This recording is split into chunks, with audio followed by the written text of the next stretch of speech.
Hello दोस्तों, स्वागत है आपका इलेक्ट्रोमैग्नेटिक इंडक्शन के लेक्चर 6.3 में।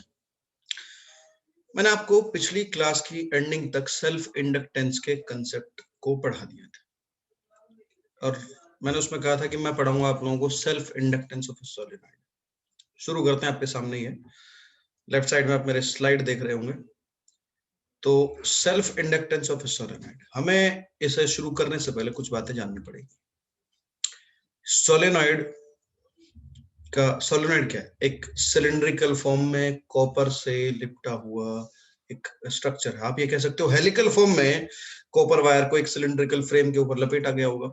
तो ऐसे में उसके हर एक टर्न का क्रॉस सेक्शन एरिया ए है, डायग्राम में लिखा हुआ है। उसकी टोटल लंबाई एल है। डायग्राम में आप एल और आई में कंफ्यूज हो सकते हैं, मैं इसे एडिट कर देता हूं। तो ये एल है जी अपना, ठीक है। ये जो है this is equal to L. अब ये है जी अपना करंट आई, तो मैंने इसको करेक्ट कर दिया। आपको समझना ये पड़ेगा, जब करंट आई फ्लो होगा किसके अंदर? सोलेनॉइड के अंदर, तो कितना मैग्नेटिक फील्ड होगा जी? Magnetic field inside the solenoid is B equal to mu naught N I. अब एन क्या है? Where N is number of turns per unit length, number of turns per unit length, ठीक है जी। एक unit length में कितने number of turns है उसको स्मॉल एन से, और हम कैसे निकाल सकते हैं इसे? टोटल नंबर ऑफ टर्न्स यदि हमें पता हो तो हम उसको टोटल लेंथ से डिवाइड कर दें तो हमें number of turns per unit length आ जाएंगे। या फिर अगर आपको कहीं कैपिटल एन चाहिए हो तो आप number of turns per unit length में टोटल लेंथ मल्टीप्लाई कर दो, कैपिटल एन आ जाएगा।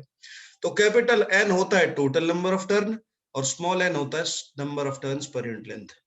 अच्छा जी, बात कर रहे थे कि इतना मैग्नेटिक फील्ड सोलेनॉइड के अंदर है, तो एक टर्न्स में यदि ये मैग्नेटिक फील्ड इस सोलेनॉइड के अंदर से पास होता है तो विद ईच टर्न कितना मैग्नेटिक फ्लक्स लिंक होगा जी?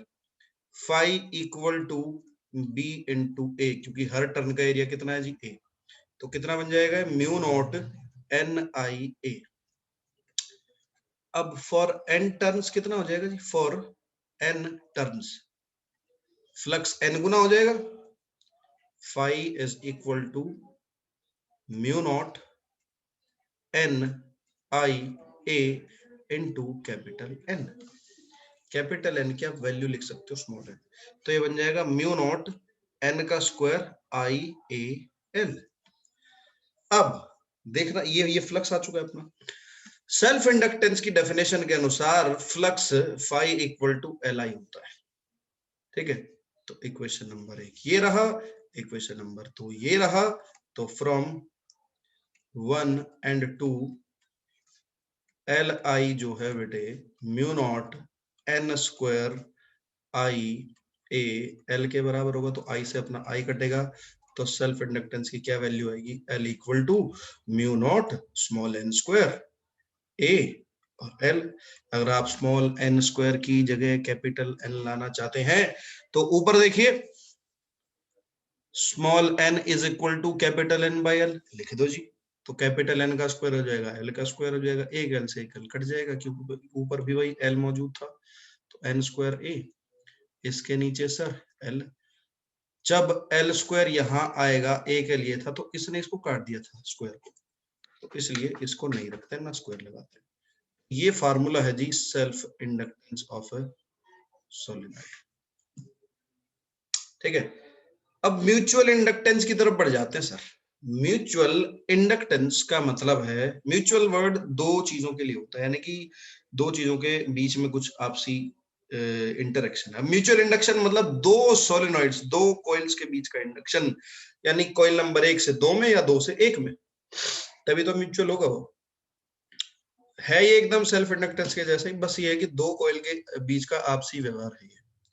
तो म्यूचुअल इंडक्टेंस इंडक्शन एक ऐसी घटना है जिसमें एक कॉइल से दूसरी कॉइल में इंडक्शन होता है और दूसरी से वापस पहली में होता है। तो कुल मिला के जितना इंडक्शन पहली से दूसरी में हुआ है उतना इंडक्शन दूसरी से वापस पहली में हो जाएगा, इसलिए उसका नाम क्या है? Mutual induction. एक कॉइल को नाम प्राइमरी दिया गया, एक कॉइल को नाम सेकेंडरी दिया गया, या फिर आप नंबर 1 नंबर 2 भी कह सकते हो। तो सर देखिए, जब कॉइल नंबर 1 में करंट फ्लो हो रहा होगा तो उसका मैग्नेटिक फील्ड फ्लक्स बन के दूसरे के साथ लिंक होगा, और वो उतना ही ज्यादा होगा सेकेंडरी के साथ लिंक जितना ज्यादा प्राइमरी में करंट फ्लो करेगा।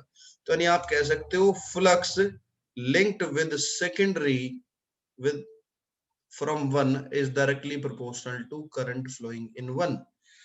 यानी कि flux in secondary is directly proportional to current in primary, क्योंकि लिंक तभी होगा ना सेकेंडरी में जब जाके फर्स्ट इसे पैदा करेगा। तो फर्स्ट का करंट है I1, I1 का मैग्नेटिक फील्ड होगा B1, और B1 का फ्लक्स सेकेंडरी कॉइल के एरिया में से पास होगा।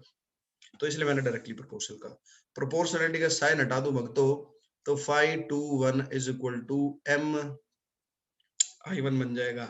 अब एक की वजह से दो में हो रहा है तो इसका नाम भी M21 डाल देते हैं, या केवल M कह देते हैं। यहाँ पर M को हम क्या कहेंगे, देखो बगल में भी लिखा हुआ है, मैं भी आप लोगों को बार बार लिख लिख के ही दिखा रहा हूँ। ये मेरा मार्कर बार बार हैंग क्यों हो जाता है, चल पड़ा शायद, हाँ चल गया। तो जी M क्या है, M L की तरह ही कांस्टेंट ऑफ प्रोपोर्शनलिटी है, और ये म्यूचुअल इंडक्टेंस है या कोफिशिएंट ऑफ म्यूचुअल इंडक्शन है। वहां पर L जो था वो सेल्फ इंडक्टेंस था। ओके भाई साहब, अब जो इंडक्शन सेकेंडरी में हो रहा है उसका नतीजा क्या होगा सर, उसका नतीजा होगा कि भाई ईएमएफ इंड्यूस हो जाएगा, और ईएमएफ जो इंड्यूस होता है वो फ्लक्स का रेट ऑफ चेंज होता है, यानी कि phi 2 1 का रेट ऑफ चेंज नेगेटिव वो भी। तो phi 2 1 की वैल्यू डाल दो, phi 2 1 की वैल्यू डालने से यहाँ mi1 हमें रखना पड़ेगा नीचे dt, तो माइनस mdi/dt। तो आप देख रहे हो यहां भी कुछ वैसा ही सीन दिखाई दे रहा है कि growth in decay, decay in growth, यानी जब प्राइमरी में करंट ग्रो कर रहा होगा तो सेकेंडरी में ईएमएफ ऐसे पैदा होगा कि उसे डीके करने की कोशिश करेगा, और जब प्राइमरी में करंट डीके हो रहा होगा तो सेकेंडरी में ईएमएफ कुछ ऐसे इंड्यूस होगा कि उसे वो ग्रो करने की कोशिश करेगा। तो ठीक वैसा ही हिसाब किताब यहाँ भी नजर आ रहा है। तो बस केवल नाम बदल गया जी, म्यूचुअल इंडक्टेंस दो के बीच में चली गई ये बात, पहले खुद एक के पास में ही थी, खुद एक के पहले में ही बोल थी। ठीक है, अब हमने पहले निकाला था सेल्फ इंडक्टेंस ऑफ सोलेनॉइड, अभी निकालेंगे mutual inductance of two long coaxial solenoids. Coaxial solenoids का मतलब है सर एक सोलेनॉइड में फंसा हुआ दूसरा सोलेनॉइड, यानी कि देखो बनाता हूं डायग्राम, कॉइल,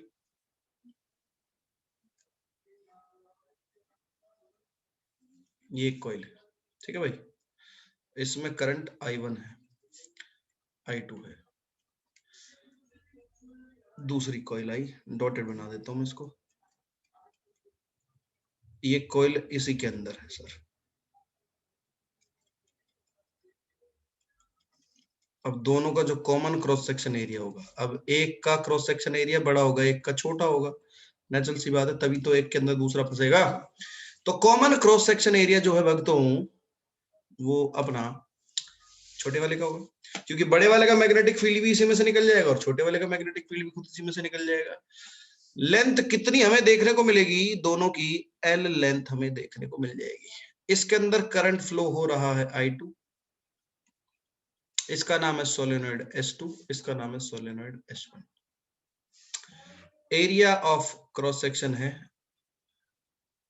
वो है A, ये कॉमन है दोनों का, ठीक है। नंबर ऑफ टर्न्स में भी डिफरेंट, ठीक है, इसके अंदर नंबर ऑफ टर्न्स N1 हो सकते हैं जो कि कैपिटल N1/L हो जाएगा। डॉटेड वाले के अंदर N2 equal to capital N2/L हो सकता है। स्मॉल n मैंने बताया था number of turns per unit length, और capital N total number of turns, तो both have different number of turns. अच्छा जी, तो हम बात करेंगे अभी सोलेनॉइड S1 से S2 के अंदर इंडक्टेंस। सोलेनॉइड S1 का जो मैग्नेटिक फील्ड है वो कितना है, सोलेनॉइड S1 का magnetic field, magnetic field of primary solenoid वो क्या है B1, और वो म्यू नॉट N1 I1 के बराबर। अब ये मैग्नेटिक फील्ड दूसरे सोलेनॉइड में से पास होगा तो उसके साथ फ्लक्स लिंक होगा, तो flux linked with each turn off solenoid S2, यानी कि phi 2 1, और ये मैं बात कर रहा हूं पर टर्न, हर टर्न के साथ। तो वो कैसे होगा जी, मैग्नेटिक फील्ड इनटू हर टर्न का एरिया, वो तो A है, तो mu not N1 I1 into A। For N2 turns, ये क्या हो जाएगा sir? phi 2 1 is equal to B, जो अपना जो फ्लक्स पर टर्न आया था उसमें N2 मल्टीप्लाई कर दो, तो phi mu naught N1 I1 A और N2 कर दिया multiply.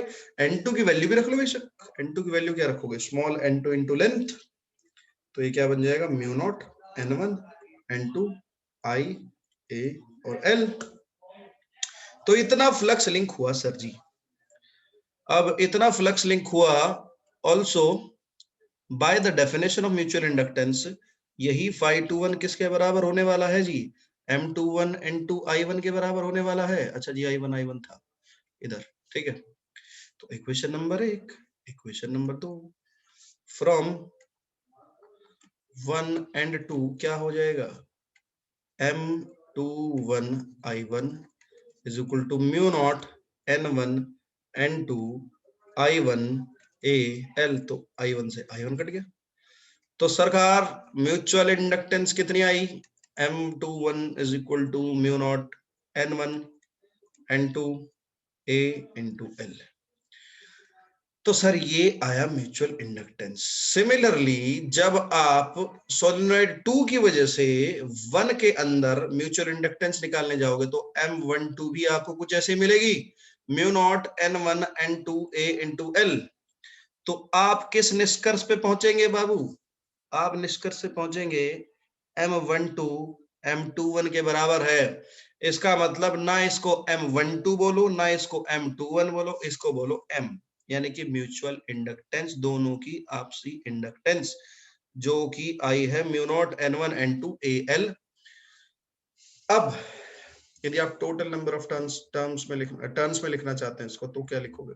Capital N1 upon L, capital N2 upon L, A into L। अब एक L से तो एक L जाएगा, नीचे 2 L हो जाएंगे, तो ऐसे में एक L को ही रखो नीचे, जब एक कट ही गया तो। दिस इज, ये क्या कबाड़ा कर दिया मैंने, थोड़ा सा बड़ा लिखो,